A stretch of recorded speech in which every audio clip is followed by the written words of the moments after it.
6 o'clock. Good evening. We're going to get started with the February 7th governing body meeting. This evening, if you'll give your attention to Councilman Emerson, who will provide the invocation, call this meeting to order. And then if you will stand for the invocation and remain standing as you are able for the Pledge of Allegiance. Thank you. Thank you, Mayor. Before we start tonight, I just ask that we take a moment of silence for the victims and survivors of the earthquake that hit Turkey and Syria yesterday. And I was just looking, as of tonight, more than 7,700 people have lost their lives, and it's just horrible to see that footage.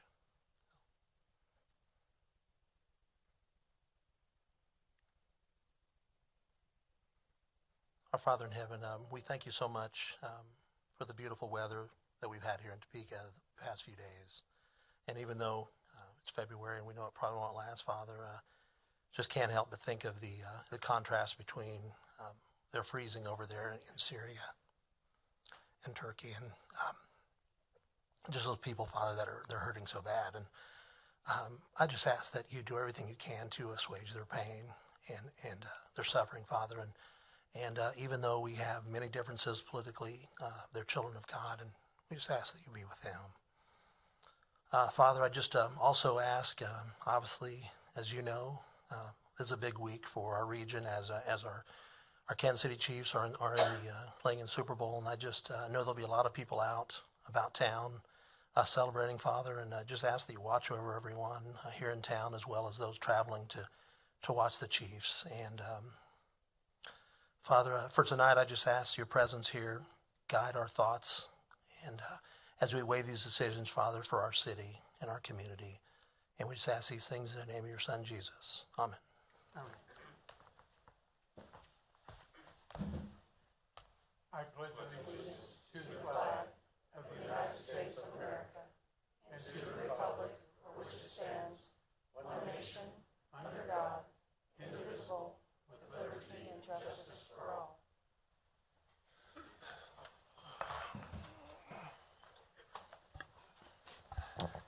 Okay, thank you, Councilman. We'll move on now to this evening's agenda. First item is the roll call. Brenda, if you will read. Mayor Padilla.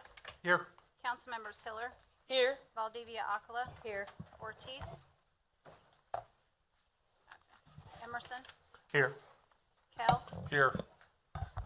Nager. Here. Dobler. Here. Duncan. Here. And Hofer. Here. We have 10 present. Roll call completed. We'll move on to agenda item number 2, the appointments, if the clerk will read. A is a board appointment recommending the appointment of Zachary Surratt to the Topeka Human Relations Commission to fill an expired term ending February 7, 2025. B is a board appointment recommending the appointment of Sean McGimpsey to the Topeka Human Relations Commission to fill an expired term ending February 7, 2025. C is a board appointment recommending the appointment of Mark Monsky to the Topeka Sustainability Advisory Board for a term ending February 7, 2025. You've heard the reading of the appointments. The chair will entertain a motion. Motion to approve by Councilwoman Hiller, seconded by Councilman Kell. If you'll call the roll, please. Councilmember Hofer. Yes. Hiller. Yes. Valdivia Acala. Yes. Ortiz. Yes. Emerson. Yes. Kale. Yes. Nager. Yes. Dobler. Yes. And Duncan. Yes. We have 9 yes, motion carries. Okay, motion's carried. They've all been approved for appointment. And this evening, I know Mr. Surratt, Zachary, you see you in the audience. If you'll stand, and Sean McGimpsey, if you'll stand, sir. I want to thank you and recognize you for your willingness to serve the city. Thank you.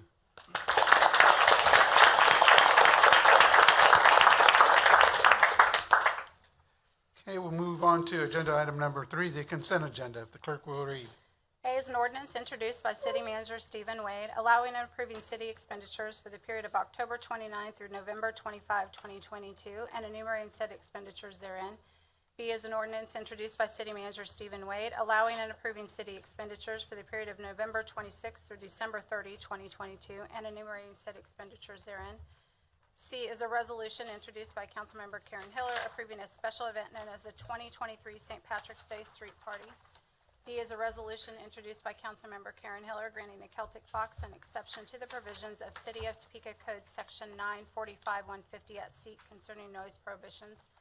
E is a resolution introduced by Councilmember Karen Hiller, granting the pennant an exception to the provisions of City of Topeka Code Section 945-150 at seat concerning noise prohibitions. F is a resolution introduced by Councilmember Karen Hiller, approving a special event known as the Pennant's 5-year anniversary celebration. G is approval of a Public Works engineering contract between the City of Topeka and WSP USA, Inc. in the amount not to exceed $141,910.04 for engineering services. H is minutes of the regular meeting of January 17, and there are no applications. Okay, we've heard the consent agenda as read. Is there a motion from the body? Motion to approve, Mayor? Okay, motion to approve by Councilman Emerson. Is there a second? Second from Councilwoman Ortiz. If you'll call the roll, please, for Party Council District 1. Yeah. Mayor Padilla, Yes. Councilmember Hiller, Yes. Valdivia Akala, Yes. Ortiz, Yes. Emerson, Yes. Kale, Yes. Nager, Yes. Dobler, Yes. Duncan, Yes. and Hofer. Yes. We have 10 yes, motion carries. Motion is carried, and we'll move on to agenda item number 4, action items, if the clerk will read. A is an ordinance introduced by City Manager Stephen Wade, adopting the 2021 International Fire Code, amending Chapter 1440 of the Topeka Municipal Code and repealing the original section. Mr. City Manager? Thank you, Mr. Mayor. This is a follow-up from our last meeting to where we discussed changes to the fire code. I think we had a robust discussion then, and if necessary, Richard Faulkner is available to answer questions. Have any questions from the governing body? Move approval. Motion to approve by Deputy Mayor Dobler, second by Councilmember, Kale. Sorry, I lost my cadence. Councilmember Kale, if you'll call the roll, please. Thank you. Councilmembers Hiller, Yes. Valdivia Akala, Yes. Ortiz, Yes. Emerson, Yes. Kale, Yes. Nager, Yes. Dobler, Yes. Duncan, Yes. and Hofer. Yes. We have 9 yes, motion carries. Motion's been carried. We move to action item 4B. If the clerk will read. B is an ordinance introduced by City Manager Stephen Wade, adopting the 2021 International Building Code, amending Section 1420.010 and 060 of the Topeka Municipal Code and repealing original sections. Mr. City Manager? Mr. Mayor, this is the same as the last item. This was discussed last time, except these are changes to the building code. Okay. I'll ask if there are any questions from the governing body. Seeing none, is there a motion? So moved. Motion to approve by Councilwoman Hofer, second. Second by Councilman Emerson. If you'll call the roll, please. Councilmembers Valdivia Akala, Yes. Ortiz, Yes. Emerson, Yes. Kale, Yes. Nager, Yes. Dobler, Yes. Duncan, Yes. Hofer, Yes. and Hiller. Yes. We have 9 yes, motion carries. Motion's been carried. We'll move to action item 4C. If the clerk will read. C is a resolution introduced by the members of the Public Infrastructure Committee, comprised of council members Neil Dobler, Tony Emerson, and Michelle Hofer, recommending approval of certain facility projects for 2023. Mr. City Manager? Thank you, Mr. Mayor. This list involves emergency projects, project revisions, and new project requests tied to firm fund. These were presented to the Public Works and Infrastructure Committee, received blessing from that committee. There's an itemized list in your packet. Director Copley is available for any direct questions. Okay. I would ask members of the Infrastructure Committee if they have any comment on this. Councilman Emerson? Thank you, Mayor. Yes, we did meet and discuss these. There was one item that I believe was pulled that we're waiting for more information on, but we had no issue with the other items. Any other comment? None? Councilwoman Hiller? I had just a couple of comments. I was dismayed to find that the attachments that the committee had didn't travel with the agenda, so it was pretty hard to figure out what was, not your fault, just something happened, and I just wanted to make one point that I hope we're always careful to make sure that the supporting documents come through on the preliminary agenda, not just the final, so that people can look at them.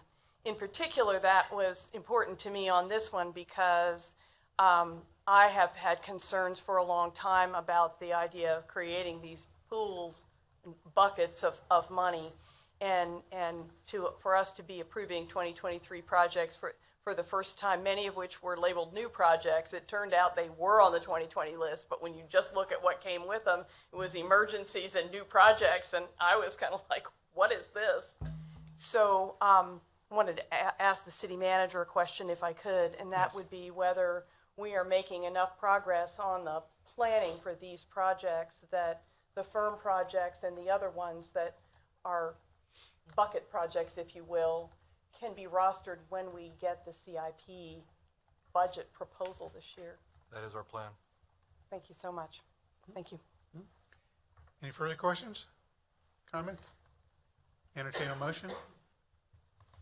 Motion to approve? Motion to approve by Councilman Emerson, second by Deputy Mayor Dobler. If you'll call the vote, please. Councilmembers Ortiz, Yes. Emerson, Yes. Kale, Yes. Nager, Yes. Dobler, Yes. Duncan, Yes. Hofer, Yes. Mayor Padilla, Yes. Councilmembers Hiller, Yes. and Valdivia Aquila. Yes. We have 10 yes, motion carries. Motion's been carried. We'll move to action item 4D. If you'll call the roll, read, please. D is a revised project budget in the amount of $2,423,929 and a resolution introduced by the Public Infrastructure Committee comprised of council members Tony Emerson, Michelle Hofer, and Neil Dobler, amending the 2023-2032 CIP and the 2023-2025 CIB, increasing the project budget for the Northwest Tyler Street, Northwest Beverly Street, Northwest Paramount Street, project number 701034. Thank you. Mr. City Manager. Thank you, Mr. Mayor. This is a change to the existing CIB approval for this project due to some improvements with storm sewer and inlet improvements for stormwater drainage. That's raised the price $566,000. This, again, has also gone before the PWI committee. Okay. Thank you. Councilwoman Valdivia Aquila. Thank you, Mayor. Can we discuss this, right? Yes. Okay. I will definitely be supporting this. Obviously, this is in my district. The needs in this particular area of North Topeka, are just so profound at times when we look at the way that the water runs, flows, is captured, et cetera. People still walking in the street, people having to deal with flooding in the low-lying areas. So I think that these type of improvements are a long time coming, and this addition, while, a hefty amount, I think definitely the taxpayers in that area believe that it's time. Thank you. Thank you, Councilwoman. Further comment? Okay, we've heard the item. Is there a motion from the body?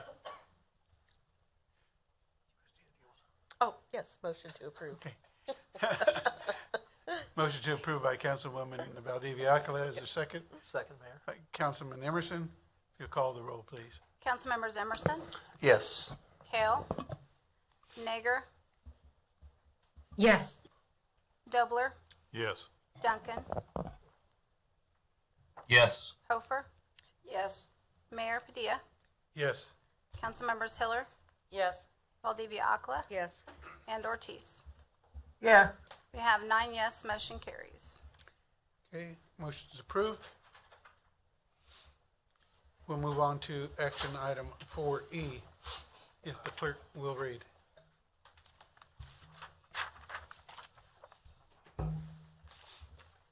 E is approval of a contract between the City of Topeka and Silver Consulting LLC to address the homelessness in the Topeka community with a path to innovation methodology.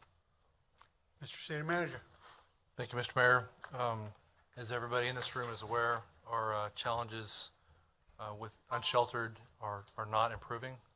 And so we are asking permission tonight for approval of a contract with a consultant to come in and look at innovative ways to address those challenges. We have a slide deck to talk a little bit about what we are doing right now as a city, just to give everybody an update and some background. So if I look at Q4, which is October through December, we had a total of 509 public safety calls. In the police department, our BHU unit, our behavioral health unit, is comprised of 3 officers, 3 sworn officers, as well as 2 civilian co-responders. We are also participating, as everybody here knows, we've launched the Equity Access Shelter Program, EAS, was launched on the 1st of November. That includes 2 full-time employees. We've had almost 4,200 calls have been received or made since the 1st of November. We are partners with the Mobile Access Partnership Program, the Homeless Task Force, and we are new participants in the Every Name a Home program, which is being guided by Barry Feeker. We are working with Blight Crews for trash pickup. We have 2 dumpsters now located on the north side of the river. And just as a reference point, if you look at stats that have been produced by the National Alliance to End Homelessness, a chronically homeless person costs each taxpayer in the community about $36,000 a year. Our point-in-time count for this year has been completed. We do not yet have those results, but last year we were in the 360 person mark. So when you take that times $36,000, it's a fair amount of money. And with that, I would stand for questions. Okay, thank you. Questions from the body? Deputy Mayor Dobler. Thank you, Mr. Mayor. City Manager, if my K-State math is correct, that's about $13 million. As a cost to the community, that's Is right. that cost coming totally from the city of Topeka? No, sir. That is shared between a variety of agencies as well as the city. Could you name some of those other agencies? Certainly, if you look at our 2 hospitals in town, there's an impact to healthcare there. If you, certainly with the Topeka Rescue Mission and other social service agencies such as the Salvation Army and others. Great, thank you. Further questions? Councilman Kell. I don't really have a question, more of a statement. My only concern with this is the administrative, it's just covering administrative costs. And we have plenty of partner agencies in the city that we could take this money and work with them on certain things, you know, like as said, behavioral health. Then we could go drug and alcohol, well-being checks, trash pickup as was said before, mobile showers, things like that where we can use that money with our partners.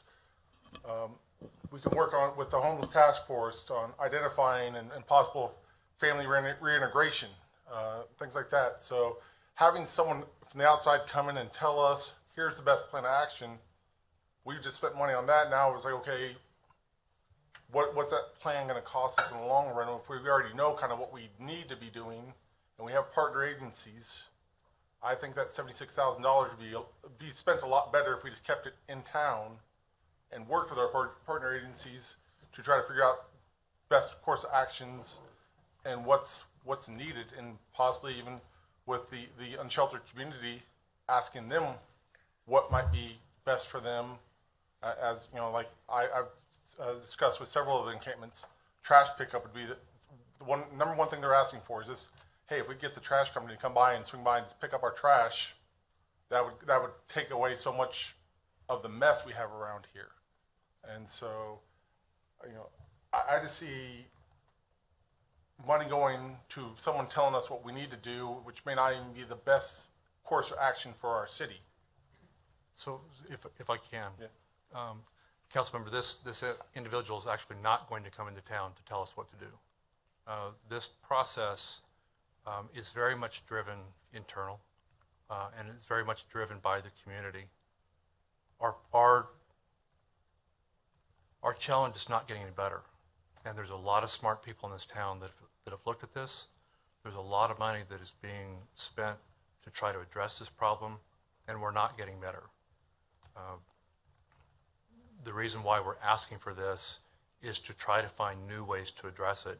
There are some easy wins, and it could be that, for example, the trash pickup that you've suggested might be one of those, which is why we put 2 dumpsters up on the north side of the river.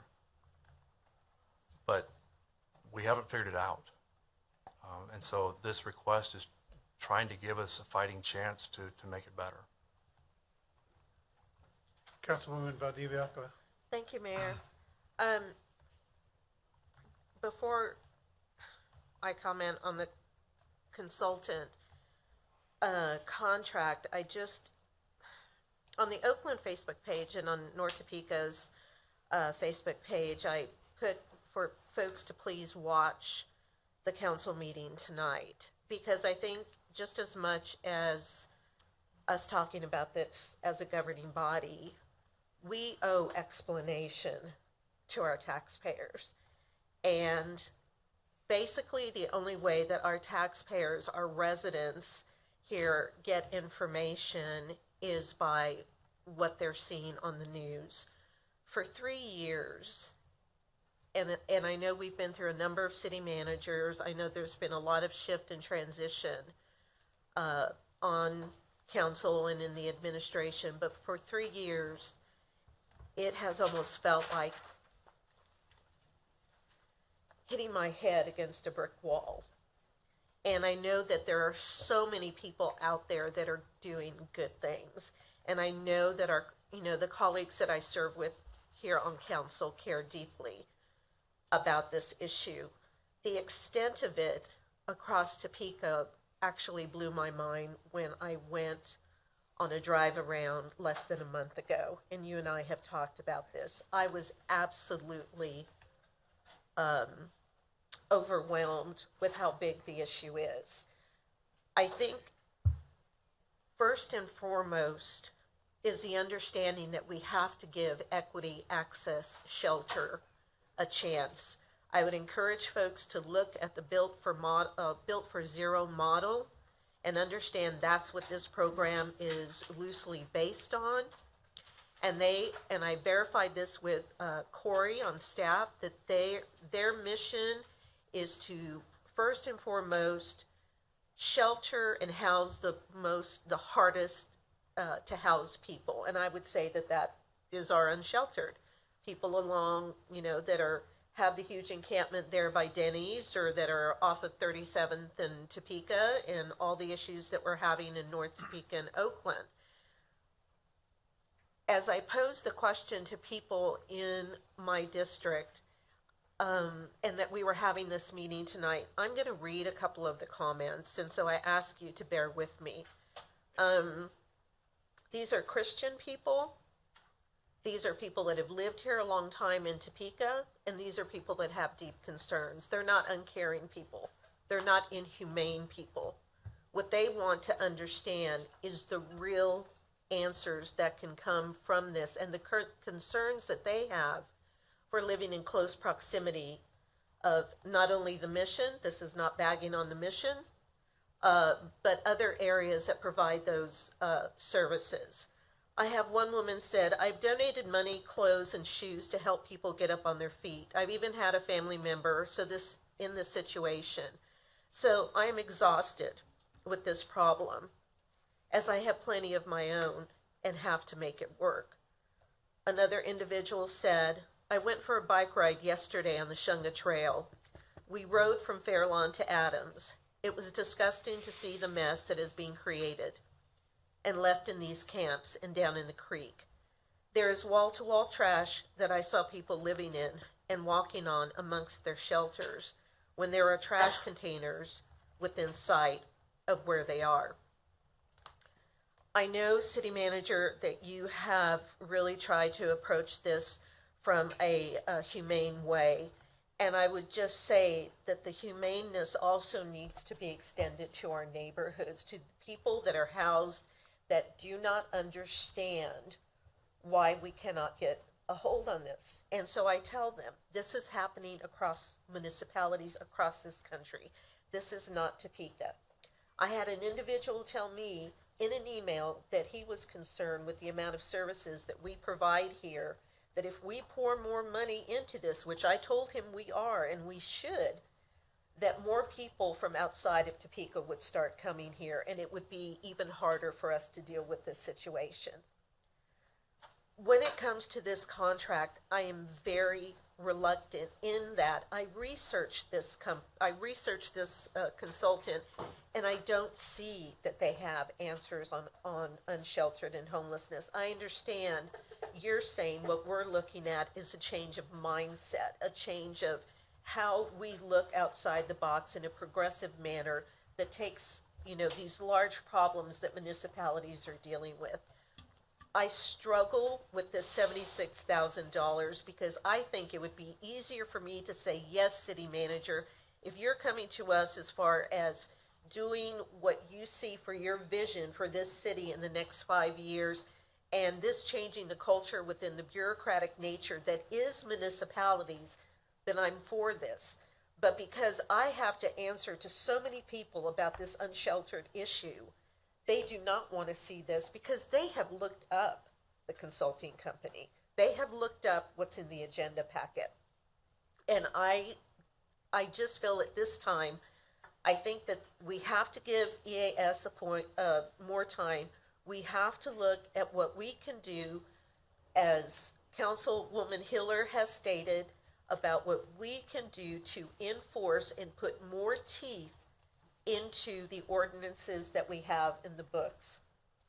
When interim city manager Cochran was here, there was that time when we went where we did the sweep, and then it was pulled back. At that time, I was told there's been Supreme Court decisions. We have to be careful for this. We have to be careful for this. We have to be careful for this, which left us in almost a paralyzed position. Then I was told that the will to do anything further had diminished. I asked, where did that lessening of moving forward come from? I was told it was the governing body. I don't know anything about that. It wasn't from me. I'm looking at proactive, collaborative, humane ways on both sides. People that know the mission and other entities know that they're what we could consider a higher barrier shelter. There are things that we can do. This is going back into the PHS committee. We can have the dialogue there, but my concern is that it will stay in committee rather than us having the dialogue here in the governing body. I have no idea about what this program is that you're working with. Every house has a name, or every home has a name, or whatever. I don't know what that's about, and I think that we should know what that's about. I think as a governing body, but more importantly, our residents should know what it's about, and they don't feel that transparency. Thank you, Mayor. So, Further comment? You've had a hand up actually, could I, for a while. Thank you for pointing her out. I see it. Okay. Councilwoman Nager, and then City Manager. Would you like to respond before I call on the councilwoman? If I could, just as far as the direct question. So Barry Faker's actually in the audience. And Mr. Mayor, if it's okay, would actually like to ask him to answer that very specific question as far as what the every home and name is, or every name a home is. Councilwoman Nager, will you hold your comments? Thank you. Pastor?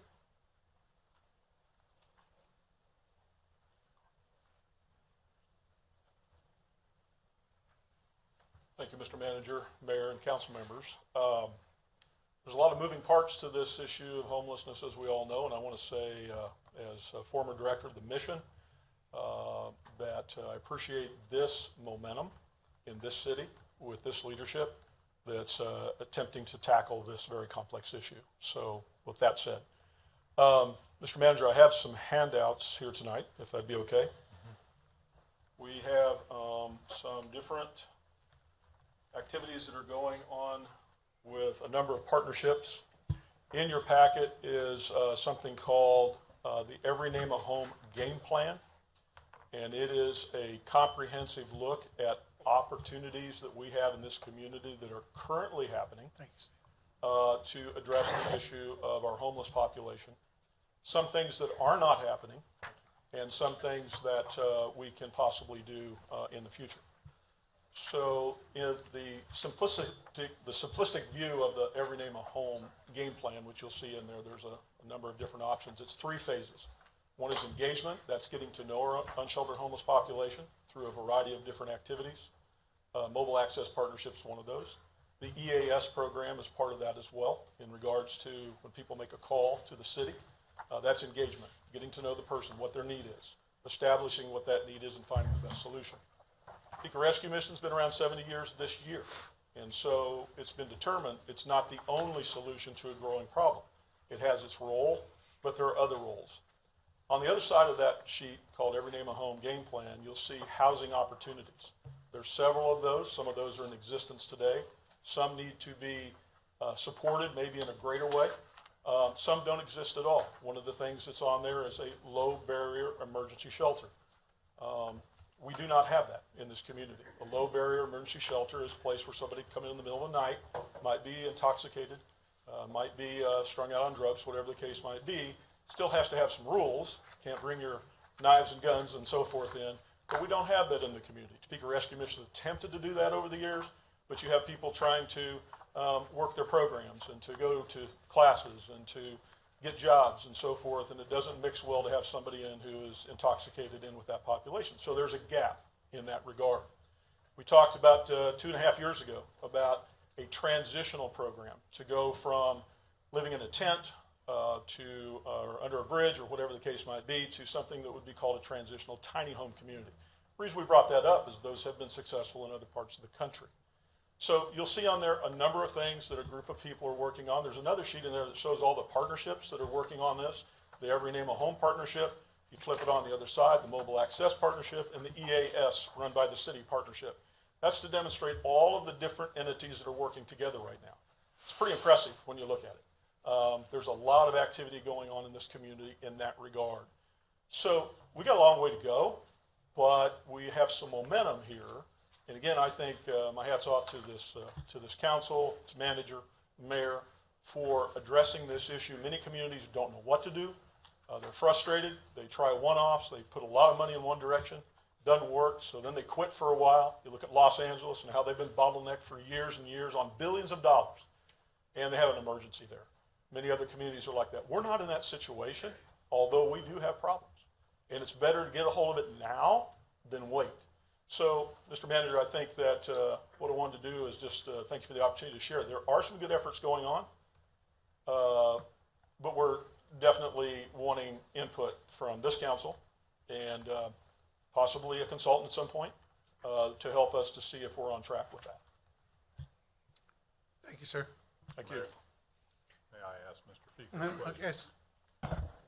Thank you. Very appreciate you coming and visiting with us this evening. Do you support this study? I think that there is merit in taking a look at it for this purpose. I don't understand it to be an individual or an organization coming in to tell us how to do it, but possibly taking a look at it to see if we're doing it well. I don't know enough about their track record to know how successful it would be in this regard. It's a risk to do it. It's potentially a risk not to do it. So my support of it is I think it's worth consideration. Very good. Thank you. Councilman Emerson? Same question, Mayor. I have- Okay, okay. You might hold on, they might have questions from the Zoom. Councilwoman Nager. Thank you, Mr. Mayor.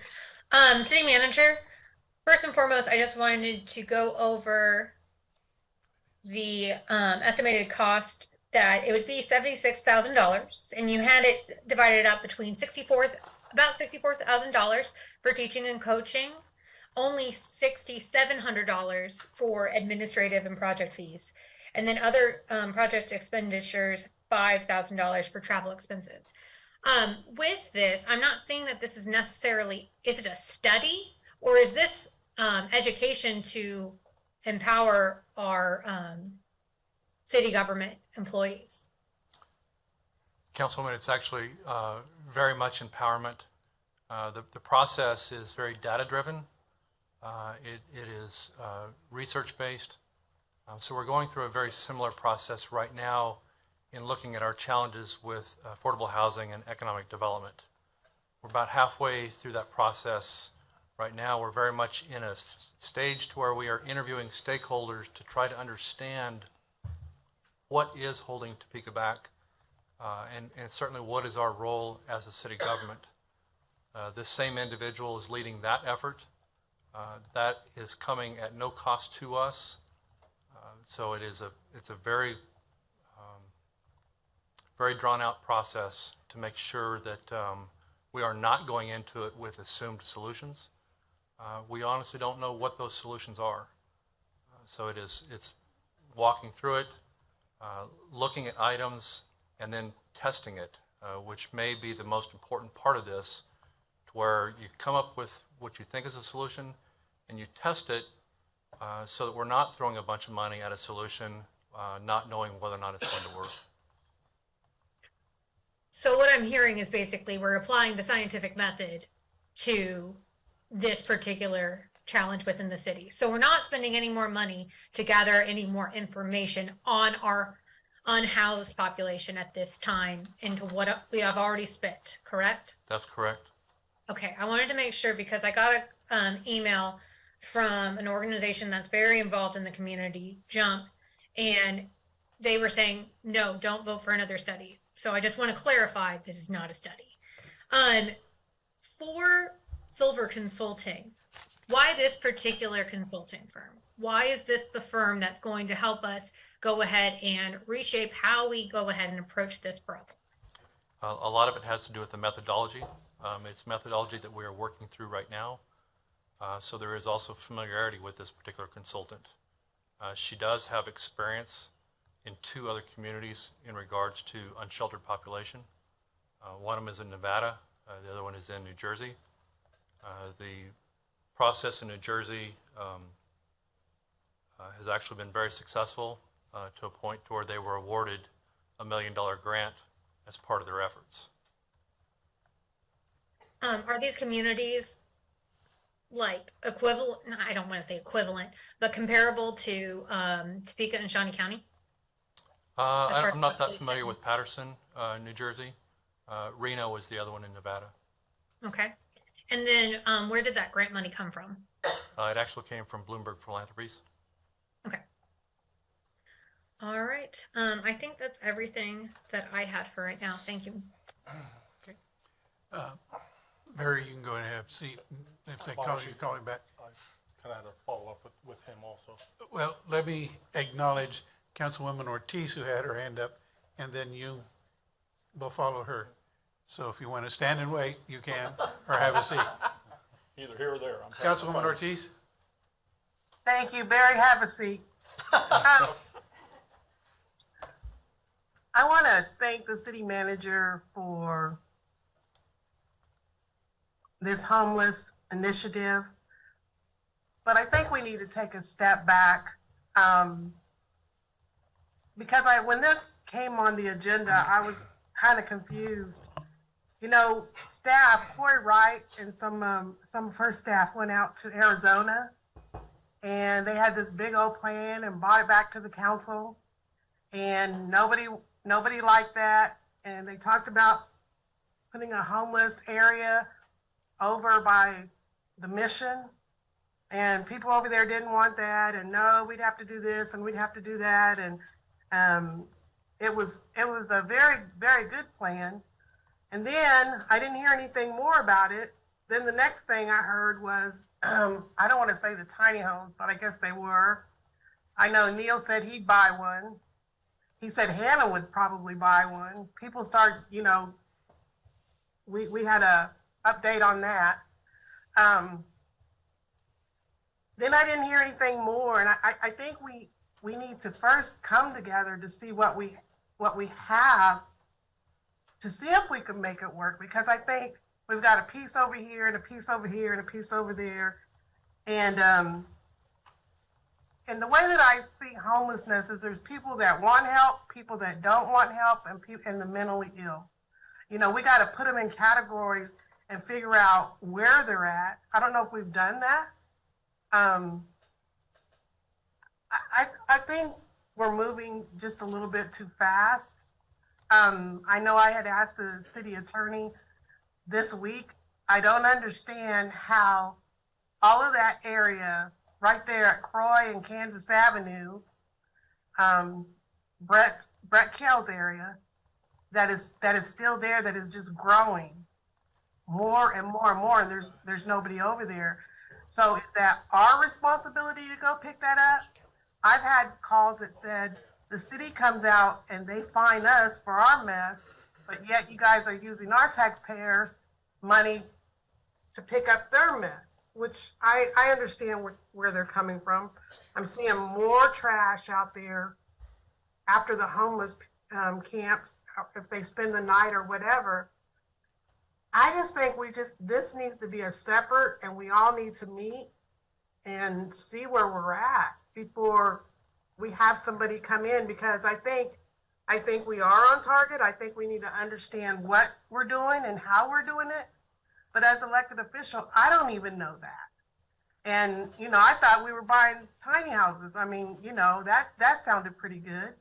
Then next I knew we were putting dumpsters, down by the riverbanks. Well, that's not the only place that needs a dumpster. And who's doing it? It's our city staff, correct? I think we need to sit down and we really need to look at across the board and invite people, because this is not just a city issue, it's a Topeka issue. And we need to make everybody become a part of that. Thank you, Mr. Mayor. Councilman Kell. Thank you, Mr. Mayor.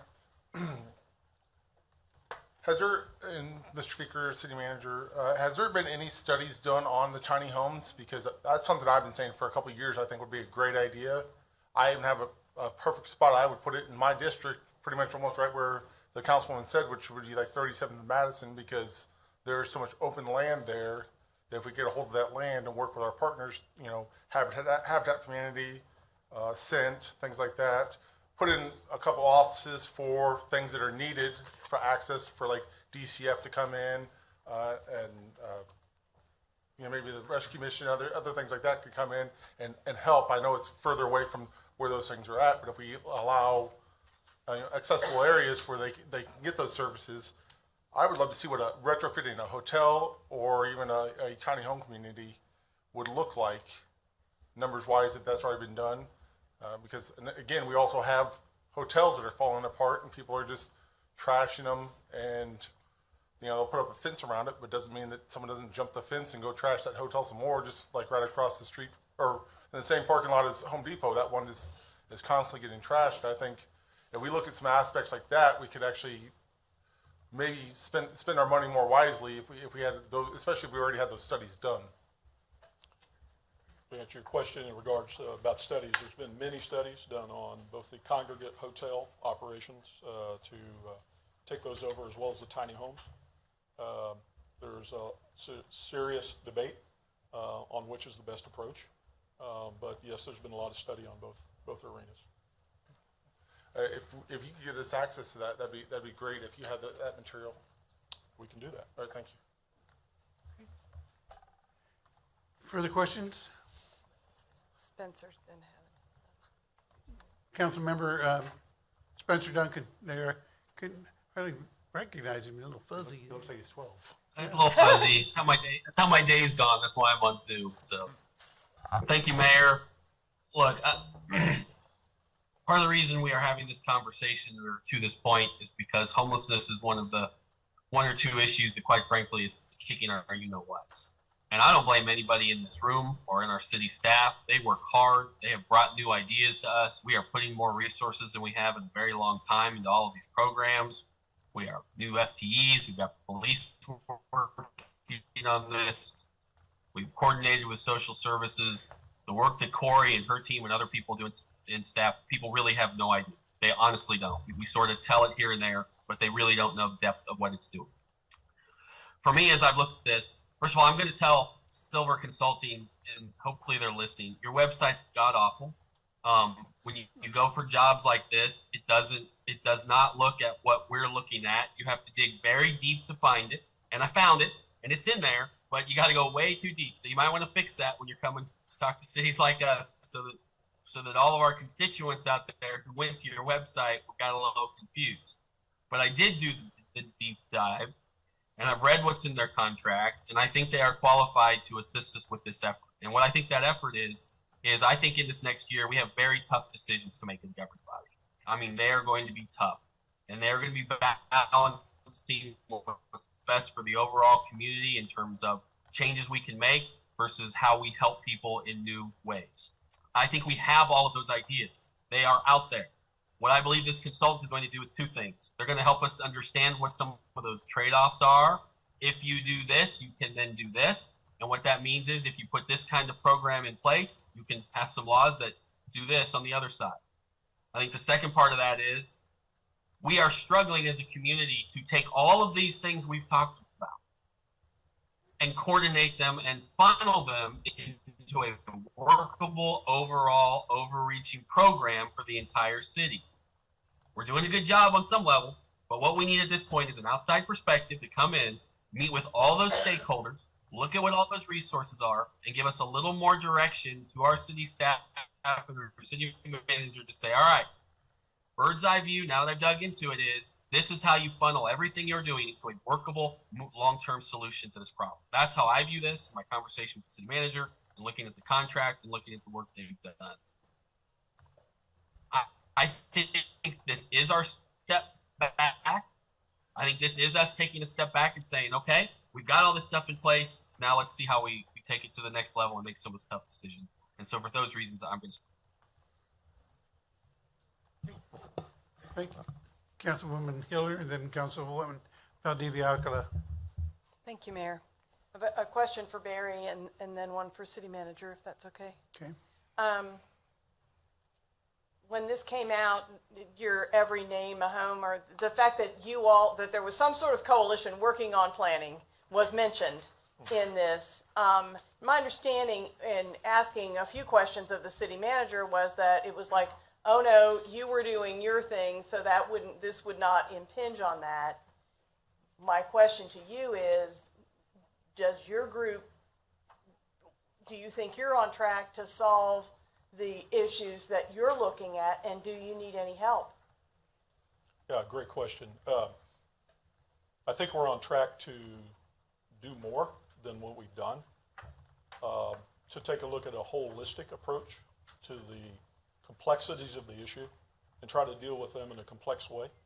Mm-hmm. So receiving help to evaluate that when you're not in the middle of the forest could be of advantage to us. To have somebody come in from the outside that would take a look at this and say, this is way off track, or you guys are on track, and just give us that perspective. So there is that possibility that this could be an advantage to what we're doing. What we are doing is something that we have not discovered being done elsewhere in the nation. Not to say that we're better, but we're taking a look at this in a broader sense. Mobile Access Partnership just being one of those. We haven't found any place in the country that has that kind of collaboration with as many partners coming together to go out into the streets as what we have here. So the Every Name a Home being a part of that, we haven't found anything quite like this as well. Generally, we'll go one direction or the other, and we'll take on a particular issue, whether it's families or the chronically mentally ill or the drug addicted or, but we don't look at the whole picture. And so maybe there's others doing it. We don't know. We haven't found them. And it would be up to you to do that with this model, it would seem. I'm just trying to fish out whether that, we've all been involved in organizations that were working on something, and then somebody with the best of intentions says, oh, let's go get a grant, or let's get you some help, and what it does is stall what was already working. And I don't want to do that. And again, his first responses were that, no, you were doing your thing and didn't want to get in the way, yet if we've got an integrated issue going on.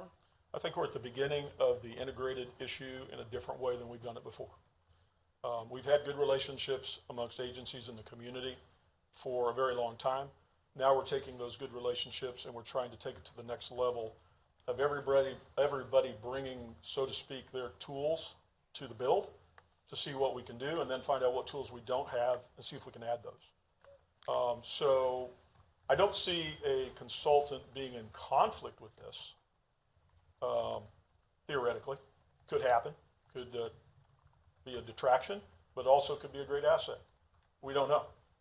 But it certainly on the front end of this does not look like it would take us off course with the particular momentum that we have today. We have a long way to go. Generally speaking, all of these different issues here are years in the making to be able to get Every Name a Home fully realized, because there's a lot of moving parts to this. So it's not a quick fix. There is no quick fix. This problem has been around for a very long time.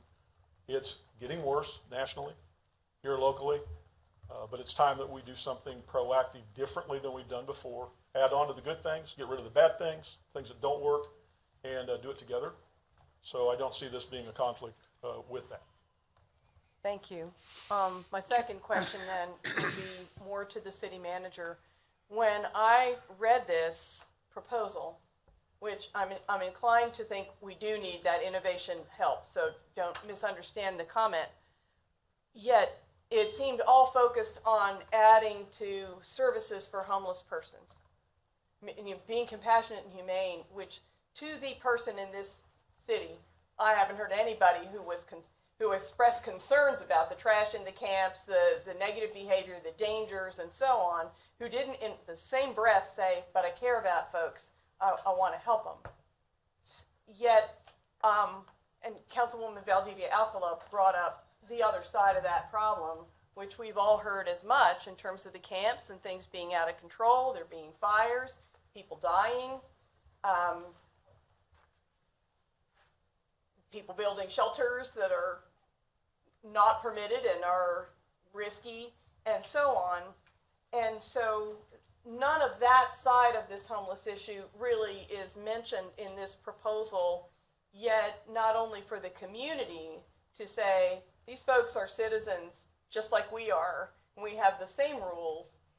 Is there a way that, and since the last meeting, when I mentioned this at the end of the meeting, we've had at least one session to kind of kick around whether including with this proposal, looking at the ordinances that we have and providing some more structure for what we're allowing to happen on public land and on private land as well, both for the health and safety of those individuals as well as for our community. Is there a reason why that, maybe it was anticipated actually as part of this study, just not mentioned, or is there a reason why that whole collection of issues could not be considered as well in this? Could I respond? Certainly, if you can remember what the question was. So it would be a mistake to say that the results of this is an expansion of service. We don't know what this could be. It could be increased enforcement. It could be changes of ordinance as far as permissible encampments. There's lots of potential outcomes. In fact, my assumption out of this is you would have a multi-pronged approach. So I'll use as an example, our current city ordinance allows encampments on the Shunga Trail and the Landing Trail. That is our current code. And Lamanda, if I understand correctly, a recent count had between six to eight individuals on those trails. It's not hundreds. And so if we were to, as an example, modify our code to where that was no longer permissible, the impact to a large number of individuals is very minimal. And so I'm not in any way saying that the outcome of this would be an expansion of services. We don't know what the proper solution to improve our challenges. We don't know what that is. Just want to make sure. I mean, some of the discussion that I've been involved with is if people can get that trash in there, they can get it out. And whether we need to cater to absolutely all of those, make it more and more comfortable to live in squalor, doesn't seem productive for those individuals as well as for the community. Just wasn't hearing that for sure in the. So when I have made comments that through a lens of compassion, I don't want that to be mistaken as expansion of services. We can enforce with compassion. In fact, that's so much of what you and Councilwoman Valdivia Alcala are trying to do with the changing of our culture, of our code enforcement. We're trying to do these things with firmness, but at the same point in time, with some compassion. And so that when I say compassion, that's what I mean by that. Thank you. I just wanted to make sure that those elements could be Yes, ma'am. part of the consideration. Councilwoman Valdivia Alcala? Thank you, Mayor. I would have to agree with Councilwoman Hiller, and I think it's going to be hard to understand the nuances of what her actual question was or why these particular elements were not added into the contract and what the problematic issues that we were looking at, because when you're not knee deep in it, you're not going to get it. And for whatever reason, that's just where Hiller and I are at this time, knee deep. So when I went to go do the overview of the encampments across the city, and I don't want, city manager, I know I can come across as hard, but I don't want you to think that I don't appreciate what you're doing. But when I saw the depth and scope of it, and when I posted that, we needed, what my deepest desire was for us to come together as a governing body, and started posting that out on social media. And because I think that that's not only, and I think Ortiz said this to some extent too, that's not only what we need so that we can get a better understanding of the landscape, all of us, because we know how much the problem is spreading out, right? Yes. To understand all the moving parts, because there are so many moving parts, one of these being EAS and its baby, it's in its infancy. The other part is how, city attorney is really starting to look. You have the Supreme Court laws from 2015, from 2019, that deal with issues of panhandling, which has come up again. The issue of panhandling is a very big deal, and I've been hearing about, but also the issue with camping. So you have these Supreme Court decisions. Then how can municipalities go in that uncharted territory that the Supreme Court was not dealing with and find some kind of leverage? And I believe that city attorney is working very diligently on that. I don't know how much a consultant that are probably not, she's probably not a lawyer, maybe she is, I don't know, but isn't going to be able to add any more into that dialogue. I just think that we have solutions here. Baby infancy EAS. We have what we can look at with strengthening ordinances, because one of the main things, it can be a mental health issue, it can be an addiction issue, it can be a hoarding issue, it can be any number of issues. Our housed populations deal within the confines of their own homes, deal with those same issues themselves. And so I think where the rub comes with so many people is that why is there the difference of treatment? When we know how endemic addictions are and mental health, and people barely able to pay their rent and staying housed, and they see this totally different treatment.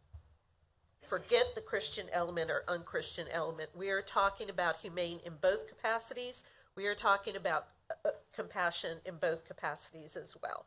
I wish you would have put something a little bit stronger in there in what we are looking at as possible strengthening up and beefing up of public ordinances, because I think that that's what people want as well. If it goes beyond our scope of the law, then no, we should not be visiting it.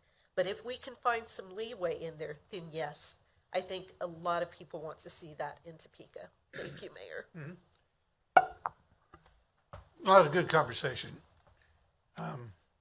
If I may, listening to a lot of the concerns and more so the desire to get something done.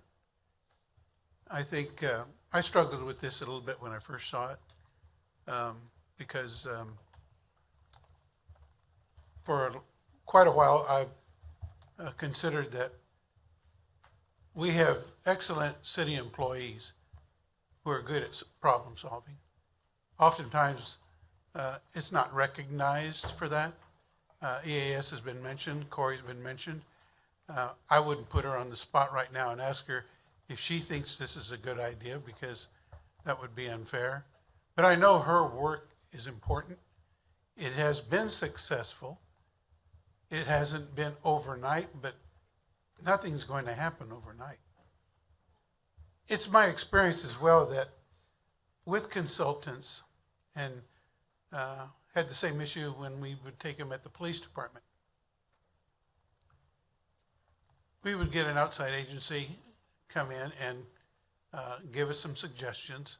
But what I always saw that was lacking in those suggestions for me was how much time was devoted to actually acknowledging what an agency was already doing and how it could be enhanced rather than changed completely.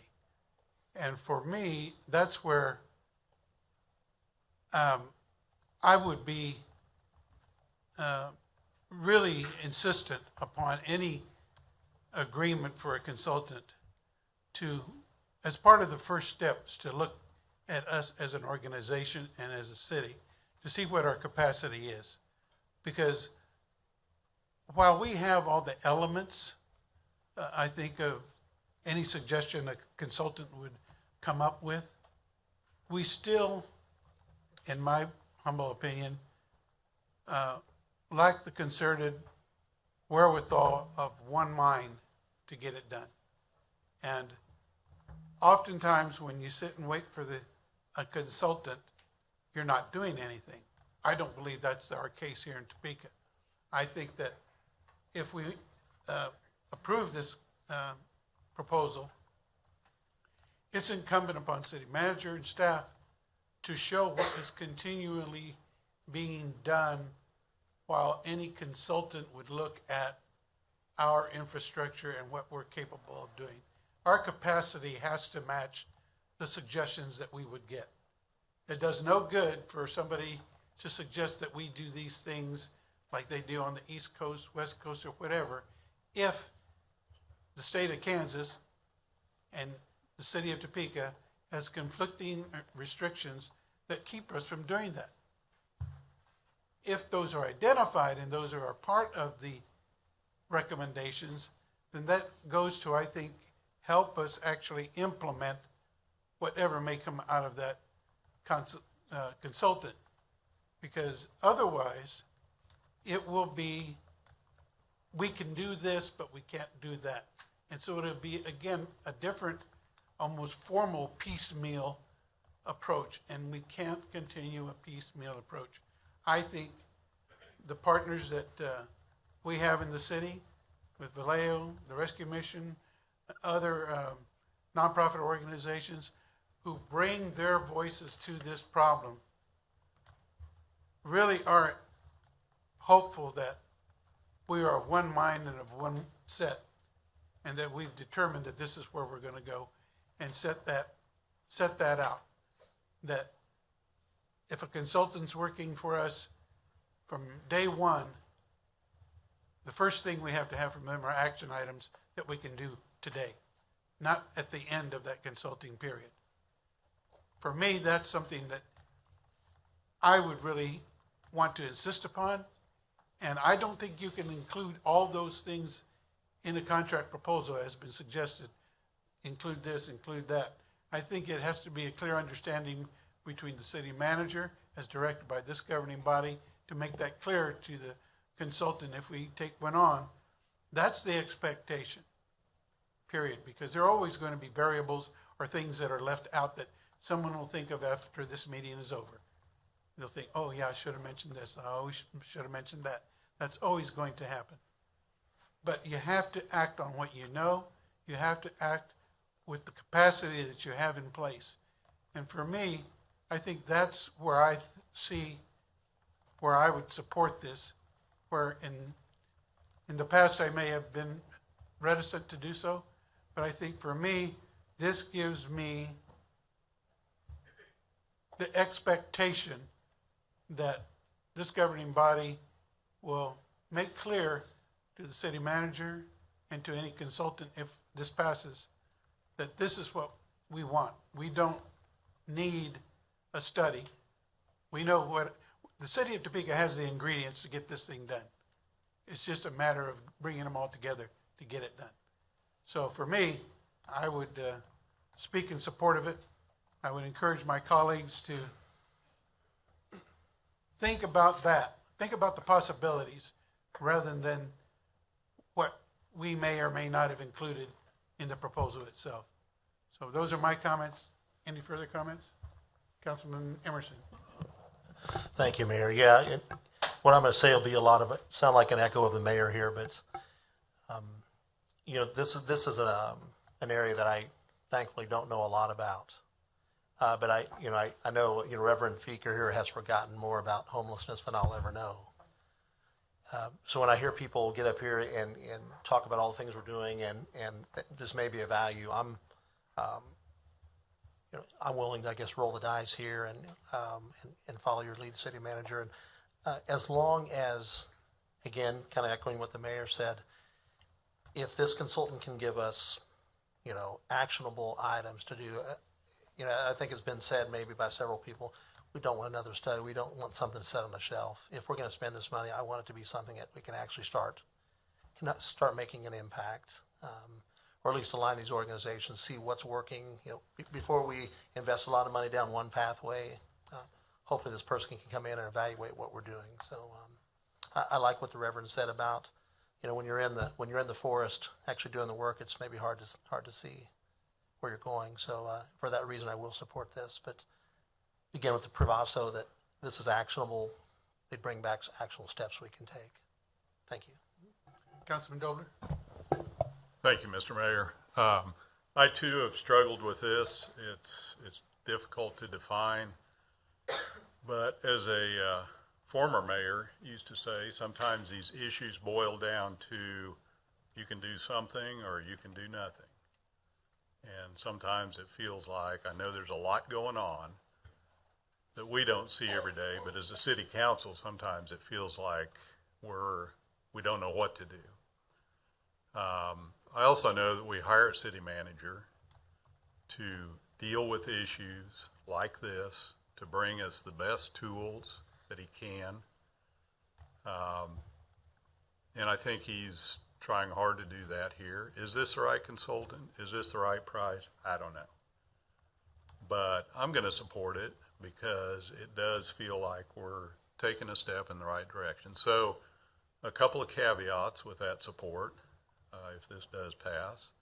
One would be, and I'm sure you're going to do this, I'm sure that's part of the stakeholder process, but certainly want Mr. Feeker to be involved from the beginning, as well as Vallejo and other folks that have been so integrally involved in the process.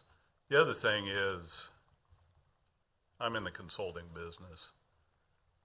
I always try to boil these down to hourly rates, and I'm having a little bit of a tough time finding that here. I would propose that instead of a lump sum contract, that we do hourly rates not to exceed the 76,000 or actually the 64,000. And I think that would not only help us understand the cost of this, but down the road, if we choose to add more services to the contract or there's other change order type issues, it'd be easier to do. So with that, thank you, Mayor. Councilwoman Valdivia Acula. Thank you, Mayor. City Manager, has there been any dialogue at all about having some of our partners help pay the expense with this? No, ma'am. And particular reason why? No dialogue on getting partner involvement monetarily, I have not pursued it. but no particular reason why? No, ma'am. Okay. The other thing is that, is the county in any way possible, since there's a number of things that Shunga is being reported on, but Billard Park has had a number of issues as well.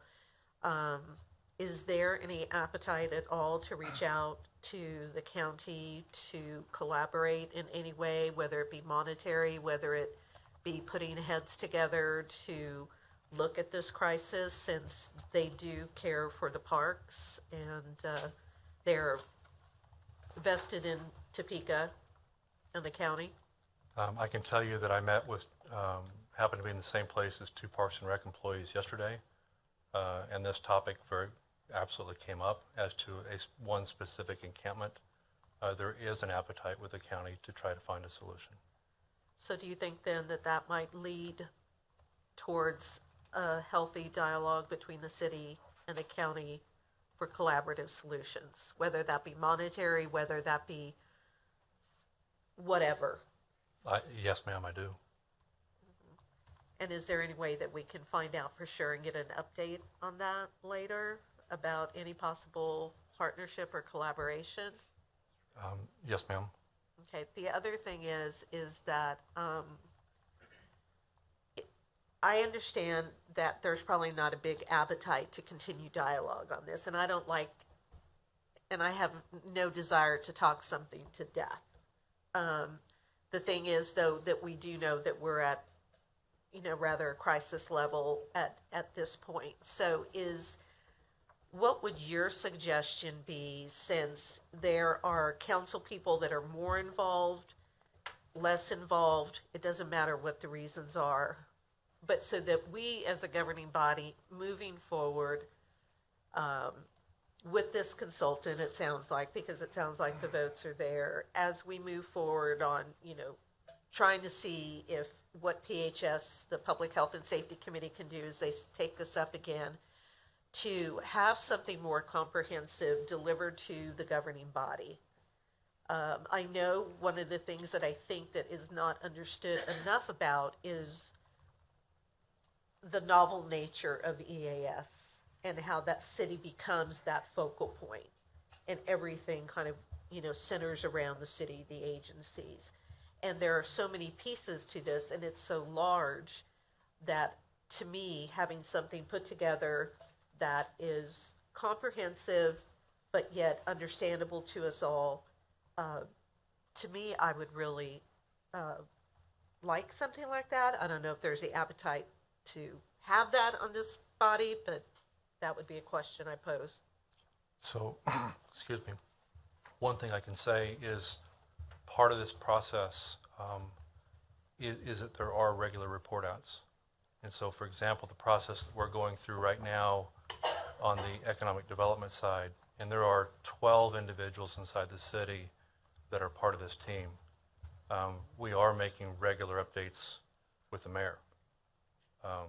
Because the way this process started, it was as part of an invitation from Bloomberg Philanthropies through the mayor. And so we are making regular updates with him to keep him abreast.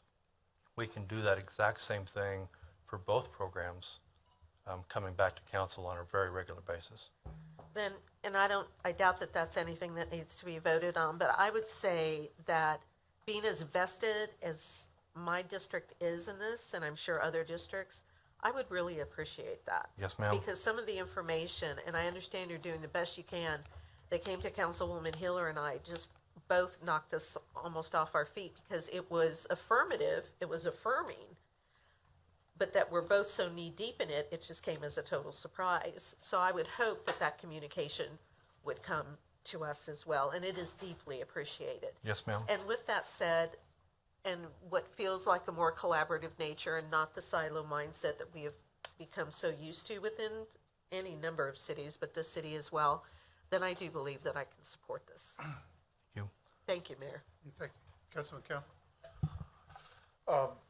I do like what the councilwoman said there about the having people, in essence, chip in. Like our homeless task force is Topeka Shawnee County Homeless Task Force.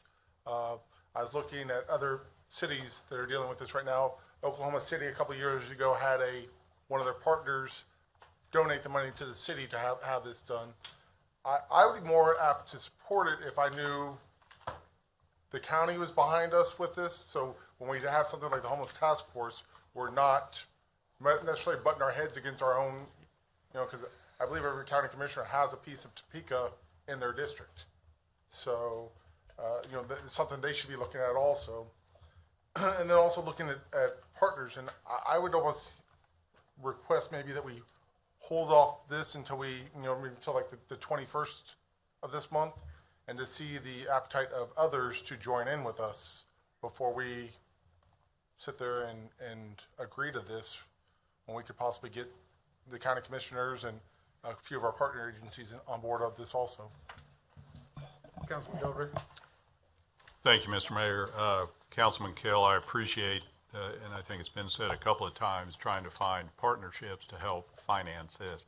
I think this is a case where the city needs to take the lead. These issues, I know they expand outside the city limits, but really it's the city that's seeing the issues right now. This isn't going to be the end of it. If we think we're going to spend $76,000, get a solution, and we're down the road, no, that's not going to happen. So I think we have to roll on this. I think finding those partners, and as solutions start becoming available, they're going to cost. Obviously, we need lots of partners involved in that. So I would suggest we go ahead and do this tonight, and if the city manager wants to approach the county and see if they would retroactively help fund it, great. But let's take the lead on this and roll this thing. Thank you, Mr. Mayor. Okay. Councilman Kell? My only problem with not going ahead with the county, it seems like anything within the city limits is deemed Topeka, but we're within Shawnee County. And it seems like a lot of things, we're footing the bill on things as a city when the county should be taking, their steps also. Because if we're not working together, sometimes we're working against each other. So I think the best thing is maybe go through to the county and see what they're going for. Because like I said before, $76,000 is a lot of money that we could actually just keep within the city and have our partner agencies take different aspects of this and start running with it. Because, kind of like the Councilman Duncan said earlier, this consulting company, it looks like they're all over the place. Personally, they have their hand in a little bit of everything for when it comes to consulting, and it doesn't look like homelessness is their number one thing. Where I'm not sure what the agency that you like a lot, the One for All or Built for Zero. Built for Zero, that's their main focus. So that's my only fear is dumping that much money into something that we may not get much out of it. Councilwoman Nager? Thank you, Mr. Mayor. City Manager, what is our total overall budget? What is the total amount of money that we get with as a city? Our total budget is, on an annual basis, is $320 million. $100 million of that is general fund. Okay, thank you. This is $76,000. This is just over the cost of what the community is paying for two of our chronically homeless people today. I think that this is a worthwhile investment. I think it is a small part that we can go ahead and invest into our city employees, and that we need to be a leader on this. By quibbling over $76,000, I see that it's more important for us to get going on this, because we all have been talking about how integral this is to fix this solution. I am in support of this, and I want to get rolling on it. Thank you, Mr. Mayor. Councilwoman Valdivia Alcala. Thank you, Mayor. Two things. One, I just want to be clear that, Councilman Kell, while a good idea, right? I'm not that bent on making sure that there is money that comes into this now. I just want to be really clear that I'm bringing this up because this is more than the city. Even though it's a good idea and I'm supporting it, that very little has been spoken about the county coming on board. It's not me to do it because I definitely have my point of view there, but we're all in this together. We either sail together or we sink together. The other thing that I would like to say too is, if this came out of some kind of support from that you have, Mayor, for Bloomberg, which I know is wonderful, magnificent, etc., and I feel like I can support this, I would hope too, when the time comes up, that what we could do together to help support and promote EAS, that I would also like to have that as well. So thank you, Mayor. You're welcome. Councilman Emerson? Thank you, Mayor. City Manager Wade, if I could ask you a question on this, kind of along the lines of what Deputy Mayor proposed. Could this be structured as an hourly rate with the cost not to exceed, and once we get into it, if you don't, if you feel like it's not panning out, we could stop the contract at that point? I'm sure I can negotiate that, yes. Okay. Well, with that being the case, I would move for approval with that proviso. Okay, we have a motion to approve by Councilman Emerson, second by Councilwoman Nager. Okay, if you'll call the vote, please. Okay, we have council members Kale, No. Nager, Yes. Dobler, Yes. Duncan, Yes. Hofer, Yes. Mayor Padilla, Yes. council members Hiller, Yes. Valdivia Akla, Yes. Ortiz, No. and Emerson. Yes. All right, we have 8 yes, council members Ortiz and Kell voting no. The motion carries. Thank you all for the discussion, I think, as well. I'm glad that the public was able to hear this because it really lets them know that the decisions that we make here, we don't make them lightly, and we put a lot of thought into them. And I would encourage anyone on the governing body, as Councilwoman Valdivia Alcala noted, if there are other supportive issues and programs like EAS that you would want to bring forward and include, please bring them to the attention of the city manager and myself. So we'll move on now to public comment. And Brenda, I don't have my note. Sorry, it's Robert Troop Jr. We just have one person signed up. Okay? So Mr. Robert Troop Jr. of Topeka. Mr. Throop, Are we only speaking on homelessness, or, because I have 2 other subjects, or you can speak on whichever topic you wish for 4 minutes. for 4 minutes, okay. In dealing with homelessness, the thing I look at, nobody seems to deal with the federal government and states working together to use empty military bases as a way of dealing with homelessness and running them like a military base and having everything set up with transportation, doctors, lawyers, whatever else needs to be done at the military bases. Just like here in Topeka, Kansas, I'm not sure how Forbes Field is, but to me, it's been empty for years. That would be, to me, a place you could put homeless people. Also with the states, there, like the councilman said, there's plenty of empty buildings that just stay empty. And with me in East Topeka Junior High has been empty for decades. You could put people in there.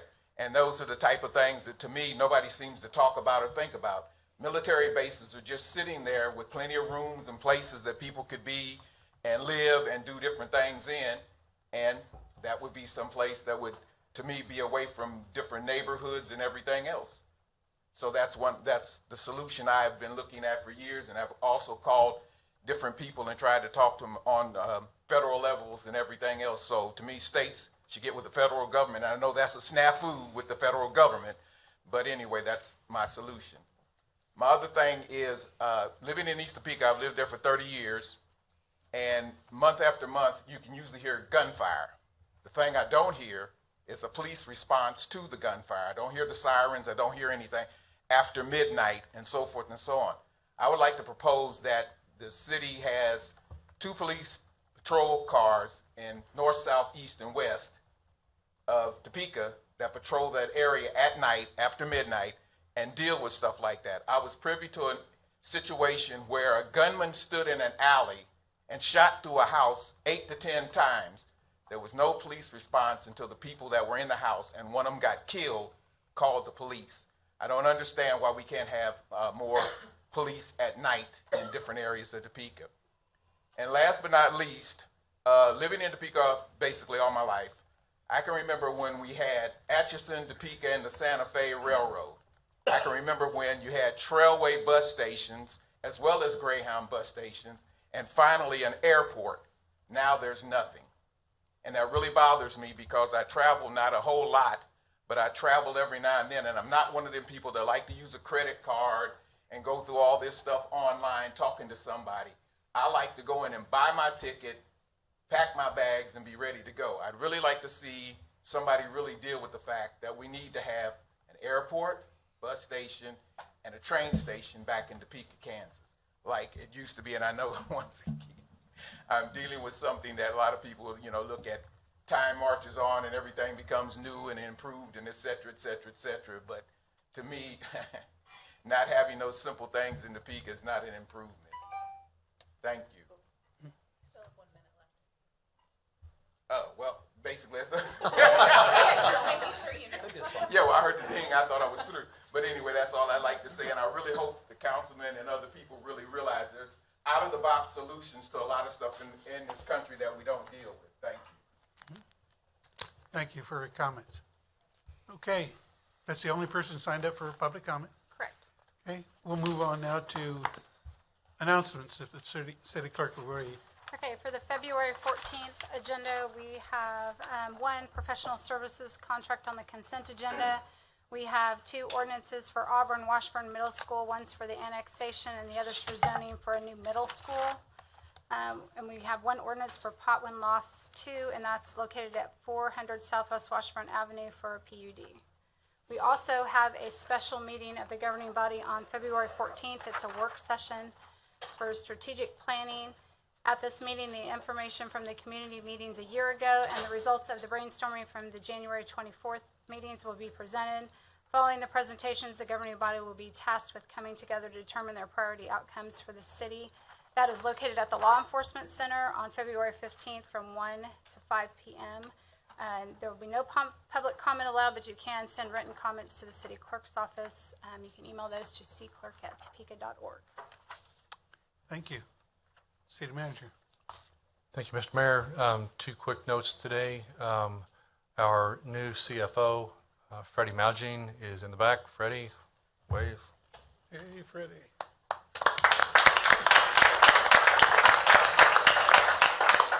And second, we've reached agreement to hire a new Chief Information Officer, Randy Stahl. She starts on Monday. Good. Thank you. Councilman Emerson, we start with you.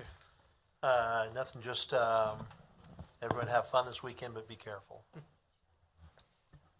Councilman Kell. I'd like to say a happy belated birthday to my oldest daughter, Chase, just turned 19, and that was an experience of hanging out with someone you always in your mind thinks is a little kid, but they're a young adult now. So it was definitely an experience. Then I'd like to go into, my wife's a teacher and she gets very into different things, different holidays, different months. And this month is Black History Month. It has been going on in the United States for over 50 years. And it's a great way to, with these holidays like this, with these national months, to educate yourself and learn as much as you can. I've had the benefit of learning things by going with the mayor and then Deputy Mayor Duncan to Juneteenth and learning a lot there. I believe I was raised in a cultured society, but I'm always learning, so it's one of those things, no matter how old you are, it's always good to learn more about other people so you can understand other people a lot better. Thank you, Mr. Mayor. Councilwoman Nager. Thank you, Mr. Mayor. I just want to go ahead and encourage people to make Councilwoman Ortiz very, very happy and look into the city's free smoke alarm program. Please Google it. Some of us are overachievers like Councilman Duncan, but please get in touch with our Topeka Fire Department. There has been a lot of fires this year, and it is incredibly important to know how to protect yourself, how to protect your loved ones, how to protect your property, and how to make sure you stay alive. So reach out, please Google City of Topeka Smoke Alarm Program. The application is right there. Fire department employees come over, they install the alarms themselves, they do it for free, they give you more information. In my case, I got to see a cool new toy that they got at the time that helps them to go ahead and save lives. Please reach out to them. Another thing that the city of Topeka is a great resource for is looking at making community gardens in your neighborhood. If there is a lot, if there is a space that you would like to go ahead and see turned into a community garden this spring, summer, and fall, take the initiative. You can go ahead and Google. I don't have all my signs tonight, so I hope you guys will all Google community gardens, City of Topeka, because there is an application for that. You can make that difference in your community. You can be that person to lead the way. And now is the time to go ahead and start planning for your garden whenever it's so cold. If you also reach out to the Topeka Shawnee County Public Library, they can also get you hooked up with resources too. Thank you, Mr. Mayor. Okay. Councilman Dover. Nothing, Mr. Mayor. Councilman Duncan. Nothing, Mayor. Thank you. Councilwoman Hofer. Well, I just wanted to let Councilwoman Ortiz know the fire department has been to my house. I have 2 new fire smoke detectors, one on the first floor and one in the basement. I think it was fire station number 7 came out. So thank you to them for coming. And also thank you to the firemen that were out at Cedar Crest yesterday. That was a little scary, as windy as it was. I was getting reports from home, could not see exactly where it was, so thank you to them for getting that stopped, because God knows those fields are dry and there's a lot of dead wood in McLennan Park and the River Trail Park. I don't want to see anything major happen there.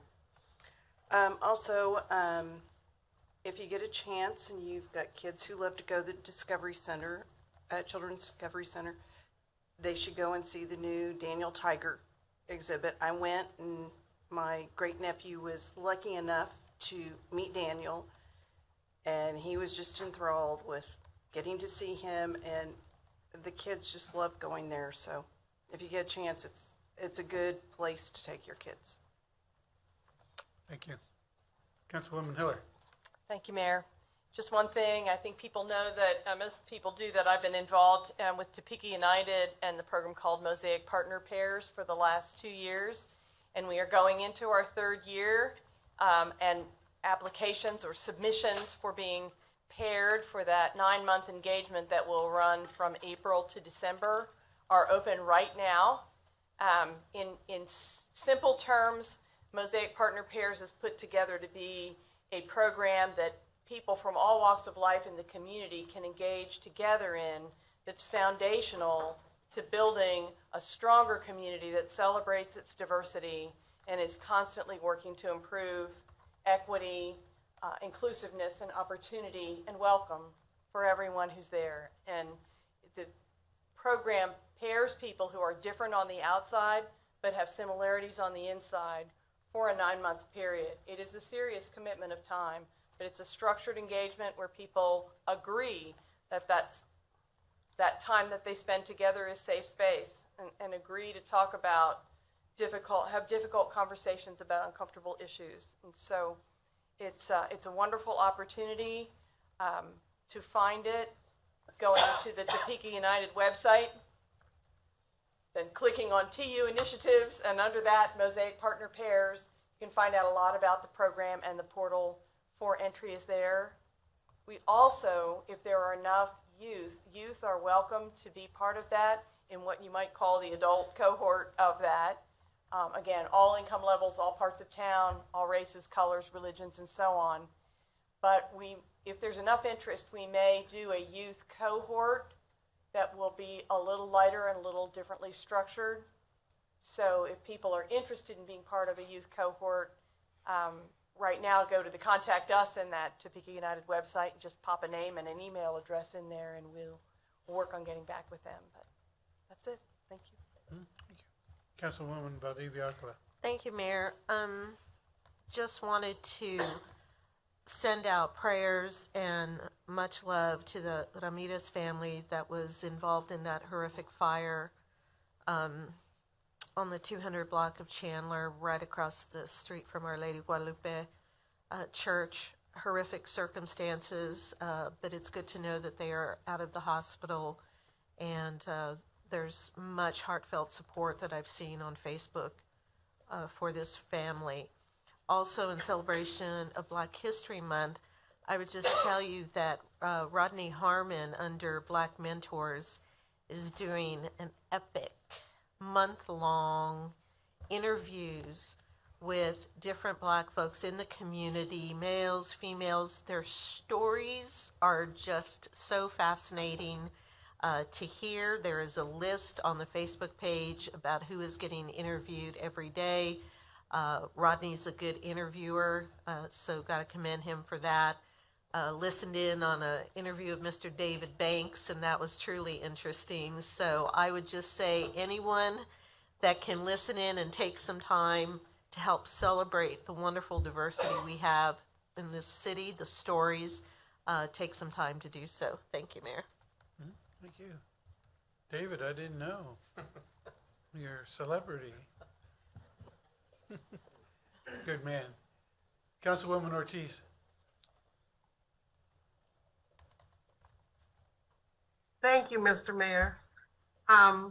First, I just want to shout out a thank you to Hannah. That was huge. I also wanted to shout out to number 9 representative, Michelle. That was huge. I'm 2 for 2. I know you guys hear me say this all the time, but we've got to get the word out, and I hope the fire chief is smiling. I just want to say,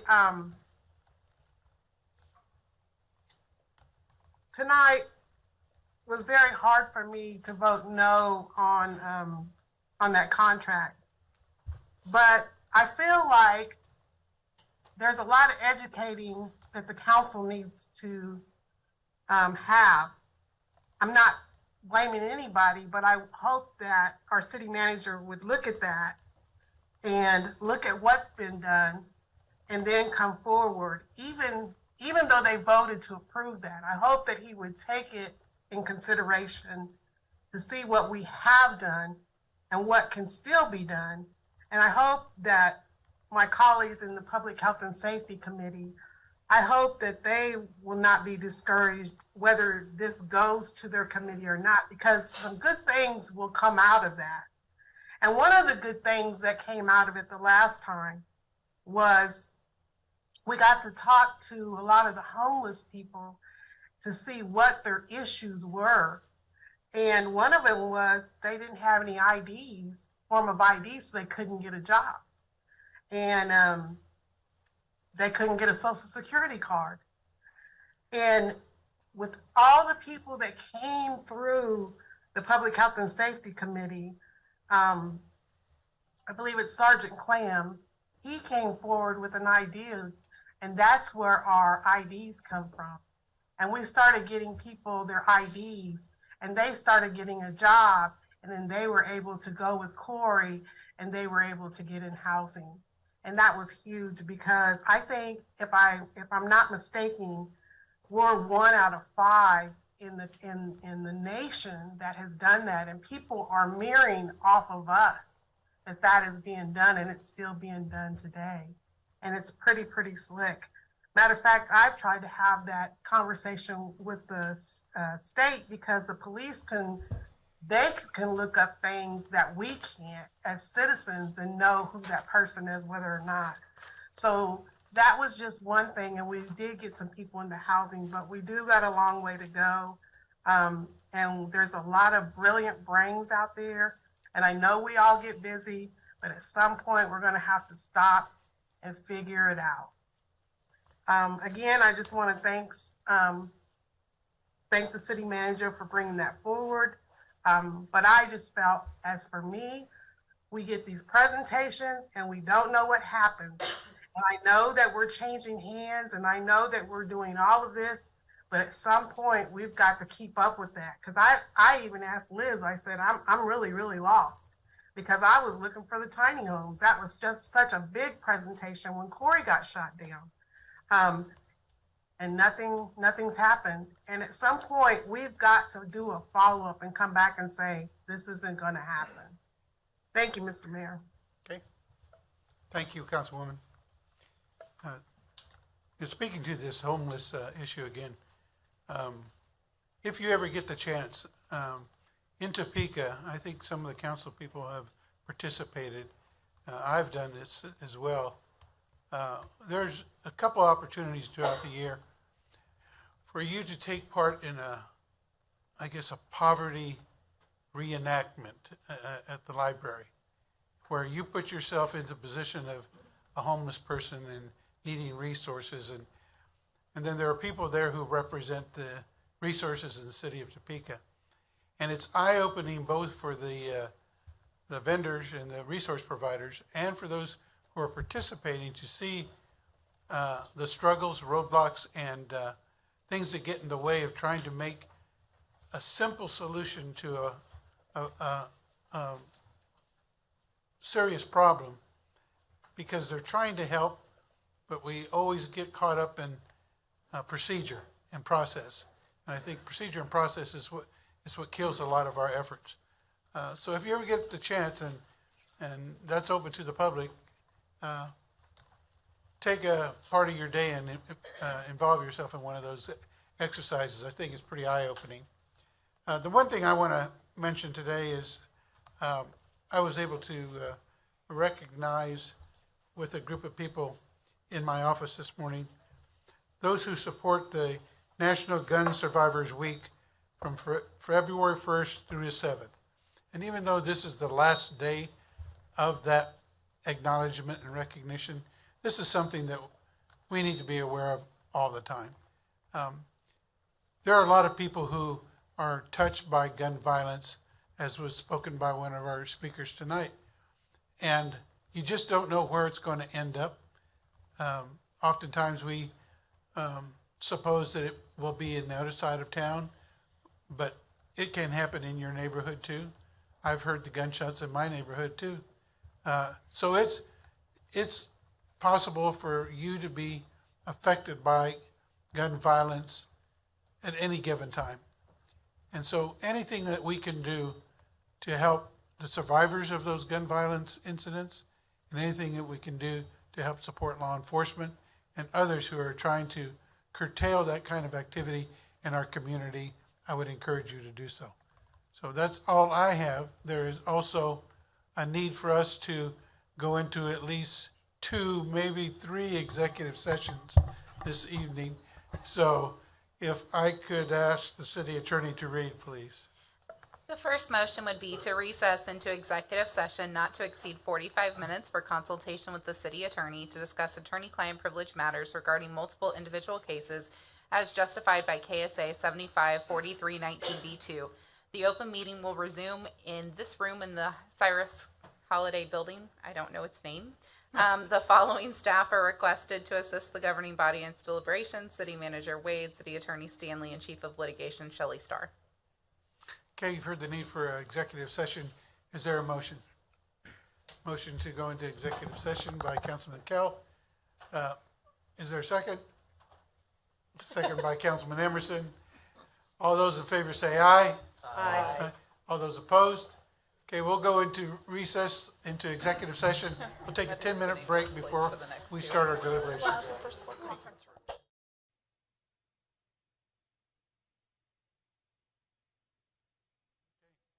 We've completed our first executive session, and now it is determined we have a need for a second executive session if the city attorney will read. The motion would be to recess into executive session not to exceed 30 minutes to discuss employer-employee negotiations related to one or more unions as justified by KSA 754319B3. The following staff are necessary to assist the governing body in its deliberations: City Manager Wade and any other staff that he deems necessary. The open meeting will resume in the first floor conference room of the Cyrus Holiday Building. Okay, you heard the need for a second executive session. Is there a motion? So moved. Motion by Councilman Emerson, second by Councilman Kell. All in favor say aye. Aye. Any opposed? Okay, we'll go into second executive session immediately.